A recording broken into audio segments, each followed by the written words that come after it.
바로 다음 기업 현대차로 넘어가도록 하겠습니다. 작년 한 해 동안 국내 완성차 업체 5곳의 판매 실적이 좋지 않았습니다.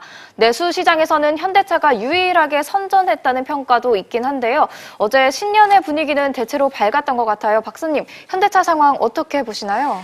예, 어저께 증시 상황을 요약해 볼 때 코스피가 1% 하락하지 않았습니까? 네. 1% 하락했는데 그중에서 현대차와 현대모비스 하락이 코스피 주가 하락에 상당히 큰 요인을 제공했다. 네. 다시 말씀드려서 현대차와 현대모비스 등 현대차 계열사의 주가가 떨어짐으로써 코스피의 악재가 됐다, 이렇게 볼 수가 있어요. 네. 지금 그림에 또 보시는 대로 현대차 주가가 어저께 상당폭 떨어졌습니다. 네.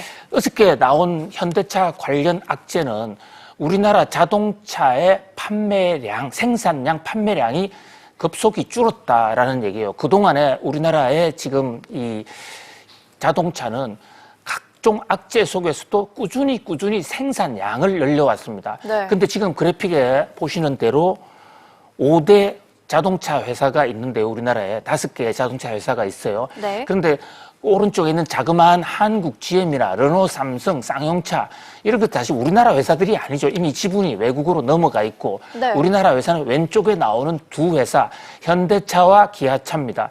한국 GM이나 르노, 삼성, 쌍용차 같은 이런 외국 차에 비해서 현대차, 기아차의 이 하락률은 좀 덜한 편이죠. 네. 상대적으로 덜 줄었다. 그러나 중요한 것은 줄었다는 사실 자체입니다. 지금 통틀어서 우리 국내의 5개 회사의 국내 판매가 400만 대 이하로 줄었거든요. 네. 그리고 수출까지 합한 글로벌 판매량이 800만 대 선으로 붕괴됐습니다. 이거 우리 6, 7년 만에 지금 처음 있는 일이에요. 계속 악조건 속에서도 판매량이 늘었는데 이제는 드디어 판매량까지 줄었다. 네. 그런 면에서 자동차 업계에 비상이 걸린 것이 아닌가, 이렇게 지금 봅니다. 물론 어저께 정의선 이 현대차 수석 부회장의 신년사 모습은 표정이 상당히 좋았어요. 요즘 네. 현대차가 분위기가 상당히 좋아졌습니다. 아버지 정몽구 회장 때는 무슨 이 회의를 하면 저승사자 앞에서 잡혀간 영혼들처럼 꼼짝 못하는 그런 분위기였는데 네. 어저께 정의선 회장은 아주 자연스럽게 지금 현대차는 지금 옷도 양복 입지 말고 본인이 원하는 대로 입고 나오라 하는 그런 분위기예요. 네. 그리고 정의선 회장 첫 마디가 떡국들 다 드셨습니까? 이런 거예요. 네. 제가 출입을 할 때 보면 정의선 회장의 아버지나 그 또 할아버지 정주영 회장 같은 분은 신년사부터 아주 군기를 팍 잡는 이런 분위기였어요. 그런 데에 비해서 이 직원들의 떡국을 챙기는 정의선 회장의 분위기는 현대가에서는 상당히 이례적으로 참 화기애애한 그런 모습이었어요. 네. 그러나 정의선 회장은 속으로는 고민이 적지 않을 것입니다. 가장 큰 고민이 올해 해야 될 것은 바로 지배구조 개편입니다. 네. 우리 현재 순환 출자로 묶여있는 30대 재벌 중에서 현대그룹 하나만 지금 지배구조 체제로 못 가고 있거든요. 작년에 지배구조로 가려고 했다가 엘리어트하고의 싸움 때문에 못 갔습니다. 네. 저거를 지금 지배구조 개성을 못하면 지금 정몽구로부터의 정의선으로의 승계가 안 될 수가 승계에 상당한 차질을 빚을 수가 있는 것입니다. 지금 정의선 회장의 지분이 그렇게 많지가 않아요. 그런 면에서 올해 현대차 주가의 관전 포인트는 네. 첫 번째도 두 번째도 지배구조 개편, 그리고 또 전기차와 수소차로서의 전환, 이런 것으로 꼽아 봅니다. 네, 현대차의 지배구조 개편 앞으로 살펴봐야 할 이슈인 것 같습니다. 다음으로 넘어가도록 하겠습니다. 지난해 10월 이재용 삼성전자 부회장 등의 파기환송심에서 재판장이었던 정준영 부장판사는 이례적으로 이 3가지 숙제를 주문했었는데요. 그중 하나가 기업 내부 준법 감시 제도입니다. 그런데 어제 삼성전자가 준법감시위원회를 구성했죠.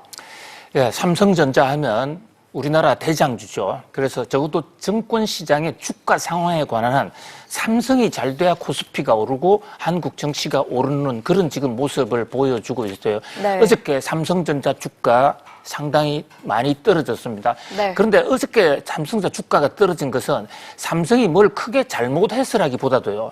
지난해 연말에 삼성전자 주가가 많이 올랐어요. 네. 그런데 따른 이익 실현하는 차익 실현하는 매물이 좀 쏟아진 것이 아닌가. 그래서 지금 삼성전자 주가가 어저께 떨어졌다고 해서 뭐 그게 한 큰 하락세다. 이렇게 보기는 어려운 것 같습니다. 네. 어저께 삼성전자의 관전 포인트는 두 가지를 볼 수가 있습니다. 하나는 이재용 부회장께서 화성 공장에 나타나셨죠. 네. 자, 거기서 이 나노 기술, 나노라는 게 10억 분의 1이지 않습니까? 아주 미세한 거죠. 반도체가 원래 작은 거지만 작은 것을 제대로 만들려면 미세 공정이 있어야 되는데 어저께 3나노 공정을 도입했다. 세계에서 가장 이 정밀한 공정을 개발했다는 겁니다. 네. 그래서 이제 저것을 통해서 그동안에는 주로 메모리 반도체를 만들어 왔지만 앞으로는 시스템 반도체로 전환하는 그런 상징적인 사건을 바로 저 화성 공장에서 보여준 것이에요. 네. 자, 그리고 또 하나는 어저께 이제 준법위원회를 구성을 했는데 이게 아까 말씀하신 판사님의 숙제입니다. 네. 판사가 지난 10월 달에 재판하면서 삼성이 이런 식으로 가면 앞으로 잘 된다는 보장이 있느냐. 삼성에 좀 개혁을 하라. 그리고 1월 17일 날이 다음 재판인데 그때까지 숙제를 해와라고 주문을 한 게 있어요. 자, 그 숙제가 바로 숙제에 대한 답이 나왔습니다. 준법감시위원회를 만들겠다 그래서 준법위원장으로 김지형 전 대법관을 뽑았습니다. 이 김지형 대법관은 원광대학을 나오고 그동안에 서민의 대변자다 이랬는데 문재인 대통령이 저 원전위원회 신고리 569 공론화위원회 위원장으로 임명한 그러니까 청와대 측근 인사이기도 하죠. 네. 이 김지영 씨를 통해서 삼성전자에 이제 내부적으로 어떤 탈법, 위법을 자체적으로 막아내겠다. 이런 하나의 위원회를 설립하는 것입니다. 이 숙제에 대해서 재판부가 정확하게는 이 재판부 서울고등법원의 정준용 판사죠. 네. 이분이 과연 어떻게 받아들일지 이것이 만약에 제대로 숙제가 되어 왔다고 생각하면 아마도 2월 초에 있을 최종 판결에서 네. 이재용 부회장에 좀 감형을 해주지 않을까 그렇게 지금 세간에서는 추측하고 있습니다.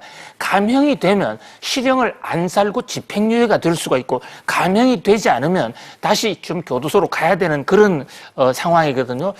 자, 그런 면에서 볼 때에 이 숙제에 대한 법원의 판단 그것은 1월 17일 날 나올 것이고 최종 이재용 부회장에 대한 판결은 2월 초순에 나올 것으로 보입니다. 네. 결국 삼성전자 주가의 향방 또 삼성전자 올해의 이 영업 수지는 이재용 부회장에 대한 판결이 어떻게 나오느냐와도 상당히 관련성이 있을 것으로 보입니다. 삼성전자는 재판부의 숙제에 대한 검사 그 결과를 예의주시해야 될 것으로 보입니다. 네, 말씀하신 대로 숙제 검사가 어떻게 나오는지 지켜보셔야 될 것 같습니다. 이번에는 엔터테인먼트 업계 이야기로 이어가 보도록 하겠습니다. 양현석 전 YG 엔터테인먼트 대표의 지분 가치가 635억 원이나 증발했더라는 보도가 있었는데요. 작년 한 해 동안 YG 엔터테인먼트의 사건, 사고가 많아서 그렇게 많이 하락한 걸까요? 그렇습니다. 사건, 사고가 많았던 정도가 아니라 거의 양현석 씨를 위주로 한 YG 엔터테인먼트 등 이 엔터테인먼트가 한국 사회를 완전히 처음부터 끝까지 뒤흔들지 않았습니까? 네, 그렇죠. 저로 인해서 많은 사람들이 정말 멘붕 상태에 빠졌죠. 그동안에 꿈이자 우상이었던 이런 연예인들이 이럴 수가 있느냐. 네. 정말 상상할 수 없는 많은 사건들이 버닝썬 게이트로 해서 활짝 열려서 정말 어지럽게 만들었습니다. 그 와중에 지난해 엔터주가 얼마나 많이 빠졌습니까? 네. 작년에 코스닥이 마이너스로 끝났는데 그렇게 된 요인 중에 하나도 저 엔터주의 몰락. 자, 지금 그래픽에 한번 보실까요? 엔터주가 몰락하는 바람에 그 오나들 양현석 씨 635억, 이수만 씨 608억, 박진영 씨 384억의 지분 가치가 날아갔습니다. 네. 저분들만 주식이 날아간 게 아닙니다. 저 회사를 가지고 있던 YG나 SM, JYP 주가가 YG는 거의 반토막이 났고 네. SM과 JYP는 그 반 정도 주가가 떨어졌었거든요. 자, 그래서 올해는 과연 어떻게 될 것인가 많은 사람들이 지금 주목해서 지켜보고 있습니다. 다행히 작년에 그 핵폭탄의 한 와중에 있었던 YG 엔터테인먼트 올해는 일단 상승 출발했습니다. 그러나 상승폭이 그렇게 크지는 않지만은요. 네. 반면에 SM이나 JYP는 올해도 여전히 지금 하락 출발하고 있어요. 네. 자, 정권사의 많은 전문가들은 올해는 보합 정도가 되지 않겠는가 봅니다. YG 엔터테인먼트 경우에는 지금 빅뱅 멤버들, 무너진 빅뱅 멤버들 중에 군에 가 있으면서 그나마 살아있던 네. 이 지드래곤이라든지 이런 분들과의 이 재계약 여부가 어떻게 되느냐. 네. 이것이 굉장히 앞으로 주가 향방을 좌우하는 변수가 될 것으로 보이고요. 네. 또 이 새 회사들 입장에서 신인을 어떻게 또 개발하느냐, 작년에 구겨진 이미지를 어떻게 만회하느냐, 거기에 따라서 주식이 주가가 요동을 칠 것으로 보입니다. 이 엔터주 오나들, 또 엔터주는 그동안에 무에서 유를 창조한 사람들 아닙니까? 네. 보이지 않는 창조를 하면서 국민들에게 웃음과 기쁨을 주면서 또 주식도 꾸준히 끌어올린 회사들인데 이분들의 다양한 아이디어와 창의성에 다시 한번 기대를 걸어봅니다. 네.